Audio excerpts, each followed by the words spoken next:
northernmost community along the famous Inside Passage. And it is the smallest city that we're going to visit in all of our cruise, if you want to even consider it a city. In fact, the ship actually triples the city's summer population, believe it or not, of only 1,600. In fact, well, actually, I have 2 ships in tomorrow. We'll have the Diamond Princess right in front of us. So a little warning, folks, make sure you look at the right ship so you don't get on the wrong one, okay? Because they do look very similar, all right? Now, in the winter, the population here is somewhat, around 800 full-time residents. The population swells in the summertime, of course, to operate all those tours, and also the shops close down over the winter as well, because it's quite a quiet little place, though. It is situated at the head of a long, narrow river valley at the top of what's called the Taiye Inlet, and it's surrounded by beautiful, rugged mountains that tower about 6,000 feet above sea level. Now, Skagway's distinctive name comes from the Tlingit word Skagua, which means home of the north wind. And the site of Skagway was originally founded in 1887 by a former riverboat captain by the name of William Moore, who originally called this his homestead Mooresville.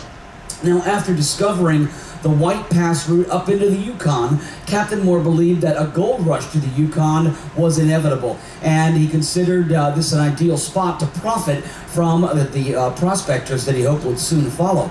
Now, as well, he staked out his claim of land of 160 acres here, and he waited, and boy, was he right, and did it pay off. In August of 1896, 3 prospectors by the names of, these are very colorful names throughout today's presentation, George Washington Carmack, Skookum Jim, and Tagish Charlie I know, that's amazing, discovered gold in a tributary of the Klondike River in Canada's Yukon Territory, and news of that strike at Bonanza Creek, as it was known, spread quickly throughout the region, and soon there were about 2,000 prospectors, traders, and also drifters floating around that Yukon basin, and they immediately converged onto the scene and staked out all of the quality gold claims and created the boomtown of Dawson in and around where the main site of the gold was found. Though over the winter, the next winter of 1896 and 97, the rivers flowing out of Dawson froze up,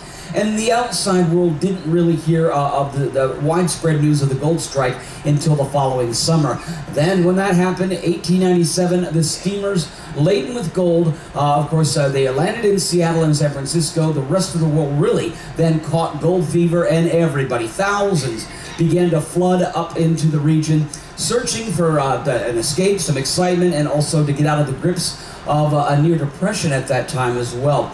They flocked to the Pacific Northwest and up the Inside Passage. And of course, the first boats landed here in the area. The Stampeders arrived on July 27th of 1897 in Mooresville, and they actually seized Captain Moore's carefully surveyed land as well. They took his cabin, they threw it into the river, they just pretty much took